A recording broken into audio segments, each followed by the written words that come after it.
Hi friends, ఎలా ఉన్నారు friends? Bangladesh Pakistan తర్వాత ఇండియా నుంచి విడిపోయిన మరొక పొరుగు దేశంగా ఈ బంగ్లాదేశ్ను చెప్పుకుంటారు. ప్రతి దేశానికి ఉన్నట్టే ఈ దేశానికి కూడా కొన్ని చీకటి రహస్యాలు దాగి ఉన్నాయి.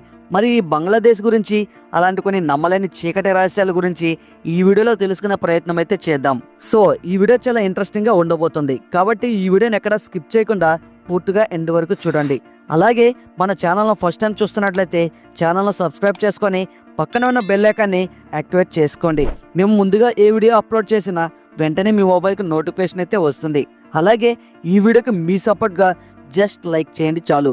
మీరు చేసే ఈ చిన్నపాటి లైక్ ఇలాంటి మరెన్నో ఇంట్రెస్టింగ్ వీడియోస్ను మేము మీ ముందుకు తీసుకురావడానికి మాకు కూడా ఇంట్రెస్టింగ్గా ఉంటుంది. So please like and share in this video. ఇంకా లేట్ చేయకుండా వీడియోలోకైతే వెళ్ళిపోదాం. Let's get into start our video.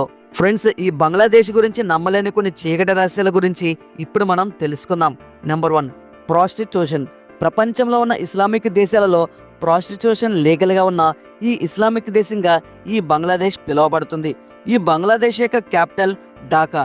ఈ ఢాకాకు పశ్చిమాన 100 కిలోమీటర్ల దూరంలో ఉన్న దౌలతియా అనే ఒక ప్రాంతం ఈ ప్రపంచంలోనే అతిపెద్ద వేశ్యగృహాలలో ఒకటిగా చెప్పుకుంటారు.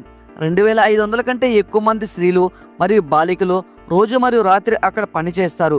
దౌలతియాలో కొంత లైంగిక వర్తకులు 10 ఏళ్ల వయసు కలిగిన వారు కూడా ఉంటారు. ప్రపంచంలోనే అతిపెద్ద బ్రోతల్స్ కలిగిన దేశంగా ఈ బంగ్లాదేశ్ని చెప్పుకుంటారు. రామ్ షకీల్ మెస్ మరియు తదితర ప్రాంతాలలో మహిళలు మరియు బాలికలు రోజువారీ రాత్రి చిన్న కూర్పులలో పనిచేస్తూ సమీపంలో ఉన్న రహదారి నుండి పోతున్న వ్యక్తులను కలుస్తూ ఉంటారు. చాలా మంది వేశ్యలు ఇక్కడ నివసిస్తారు. కొంతమందిని వారు కుటుంబంలో ఉన్నవారే అమ్మేస్తారు మరియు ఇతరులు వారి గ్రామాల నుంచి అపహరించబడుతున్నారు. 101 ఈస్ట్ ప్రాంతంలోని మహిళలు మరియు వారి పిల్లల మనుగడ ఎలా కొనసాగించాలి అని ఈ వేశ్యగృహాలను ఎంచుకుంటారు. వ్యభిచారం యొక్క ధారావాహిక ఢాకాలో కాకుండా బంగ్లాదేశ్లోని ఇతర ప్రాంతాల్లో కూడా ఒక కొత్త రకంగా ఏర్పడింది. 1971వ సంవత్సరం తర్వాత లౌకిక వివాదం గంభీరంగా పెరిగిపోయింది మరియు ధార్మికంగా బంగ్లాదేశ్లో ఉన్న ఉన్నత స్థాయి వ్యభిచారం యొక్క భాగాన్ని మత విశ్వాసాలకు అనుమతించాము అని ఒక్క సెకండ్లో బంగ్లాదేశ్ తీవ్రంగా పెంచింది. ఎన్జిఓ సహాయం ద్వారా వ్యభిచార స్వతంత్రం కలిగిన రాష్ట్రంగా మారింది. యూరోపియన్ దేశాల నుండి నిధులు సమకూర్చిన ఎన్జిఓలు వ్యభిచారాన్ని విస్తరించడానికి విభిన్న చర్యలు తీసుకుంటున్నారు. బంగ్లాదేశ్లో 2 రకాల వ్యభిచారులు అందుబాటులో ఉన్నారు.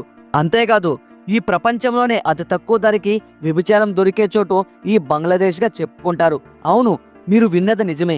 ప్రపంచంలో ఎక్కడ లేని విధంగా 10 రూపాయలకే ఇక్కడ వ్యభిచారం చేసేవారు దొరుకుతున్నారు. అంటే మీరే అర్థం చేసుకోవచ్చు ఈ బంగ్లాదేశ్ దేశం ఎలాంటి పరిస్థితిలో ఉంది అని. Number 2, population density. బంగ్లాదేశ్ ప్రపంచంలోనే అత్యంత జనసాంద్రత కలిగిన దేశాలలో ఒకటిగా పిలువబడుతుంది. ఈ దేశంలో చాలా వరకు ప్రజలు నగరాల్లోనే నివసిస్తూ ఉంటారు. అంటే కార్లు, మోటార్ బైకులు, రిక్షాలు మీకు ప్రతి చోట కనబడతాయి. అందువల్ల ఈ దేశంలో చాలా ఎక్కువగా ట్రాఫిక్ కలిగి ఉంటుంది. ఈ దేశం యొక్క మొత్తం పాపులేషన్ 180 మిలియన్ల వరకు ఉంటుంది. Number 3, child marriages. చైల్డ్ మ్యారేజెస్లో బంగ్లాదేశ్ హైయెస్ట్ రేట్ని కలిగి ఉంది. 15 సంవత్సరాలలోపు బంగ్లాదేశ్లో చైల్డ్ మ్యారేజెస్ చాలా వరకు జరిగిపోతాయి. ఈ దేశంలోని 55% ఆడవారు వాళ్ళ పెళ్లిళ్ళు 18 ఏళ్ల వయసు నిండకుండానే పెళ్లి చేసుకుంటారు మరియు 18% ఆడవారు వాళ్ళ 15 ఏళ్ల వయసులోపే పెళ్లిళ్ళు చేసేస్తారు మరియు 2% ఆడవాళ్లను 11 ఏళ్ల వయసులోపే పెళ్లిళ్ళు చేసేస్తారు. కాగా బంగ్లాదేశ్లో చైల్డ్ మ్యారేజెస్ ఇల్లీగల్గా ఉన్నాయి. అయినప్పటికీ ప్రతి చోట ఈ చైల్డ్ మ్యారేజెస్ జరుగుతూనే ఉంటాయి. 1980లో బంగ్లాదేశ్లో మినిమం ఏజ్ లిమిట్ని పెట్టారు. అది ఎంతంటే ఆడవాళ్ళైతే 18 ఏళ్ళు, అలాగే మగవారి విషయంలో 21 ఏళ్ళకి పెళ్లిళ్ళు జరగాలని బంగ్లాదేశ్ ప్రభుత్వం నిర్ణయించింది. ప్రపంచంలోనే చైల్డ్ మ్యారేజెస్లో బంగ్లాదేశ్ 4వ స్థానంలో ఉంది. మొదటి 3 స్థానాల్లో నైజీరియా, చాడ్ మరియు సెంట్రల్ ఆఫ్రికా వంటి రిపబ్లిక్ దేశాలు ఉన్నాయి. Number 4, dowry. కట్నం వేధింపులు అనేవి ఒక సీరియస్ ప్రాబ్లంగా చెప్పుకోవచ్చు. కట్నం అనే పద్ధతిలో ఆస్తులు, పొలాలు, కార్లు, డబ్బు, నగదు అనేవి కట్నం రూపంలో పెళ్లికూతురు యొక్క తల్లిదండ్రులు పెళ్లికొడుకు లేదా పెళ్లికొడుకుల తల్లిదండ్రులకి ఇస్తారు.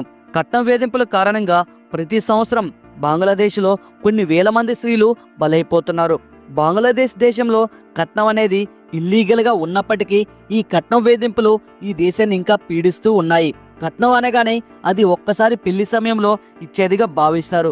కానీ పెళ్లి అయిన తర్వాత ఆ కట్నం యొక్క వేధింపులు జరుగుతూనే ఉంటాయి. తద్వారా వారు మనస్పర్ధలకు లోనై ఎక్కువగా ఆత్మహత్యలు చేసుకుంటున్నారు. ఈ కట్నం వేధింపుల కారణంగా బంగ్లాదేశ్లోని చాలా కుటుంబాలు పేదరికంలోకి, అలాగే ఒక్కోసారి కట్నం ఇవ్వలేని పరిస్థితిలో ప్రాణాలు పోగొట్టుకుంటున్నారు కూడా. ఇక ఫైనల్గా చెప్పుకుంటే నంబర్ 5 డ్రగ్ యూసేజ్. ప్రపంచంలో రాను రాను మాదక ద్రవ్యాలు అనేవి పెద్ద సమస్యగా మారింది. ఆసియా ఖండంలోనే అత్యధికంగా డ్రగ్స్కి అడిక్ట్ అయిన దేశాలలో బంగ్లాదేశ్ కూడా ఒకటిగా ఉంది. ఈ దేశంలో 15 నుండి 30 ఏళ్ల వయసులోపు ఉన్నవారు ఎక్కువగా డ్రగ్స్ని వాడుతుంటారట. ఈ బంగ్లాదేశ్లో ఎక్కువగా ఓపియం, కెనాబేస్ మరియు స్లీపింగ్ పిల్స్ని డ్రగ్స్లో వాడుతుంటారు. ఈ బంగ్లాదేశ్ మొత్తంలో 6 మిలియన్ల ప్రజల వరకు ఈ డ్రగ్స్ యూజర్స్కి బానిసలుగా ఉన్నారు. వీరు చిన్న వయసులోనే మాదక ద్రవ్యాలకు అలవాటు పడి మొత్తమందుకు బానిసలై పోతున్నారు. తినడానికి తిండి లేక, చేతి నిండా పని లేక మాదక ద్రవ్యాలకు అలవాటు పడి బంగ్లాదేశ్లో యువత వారి జీవితాలను నాశనం చేసుకుంటున్నారు. ఇది ఫ్రెండ్స్ ఇవాల్టి వీడియో.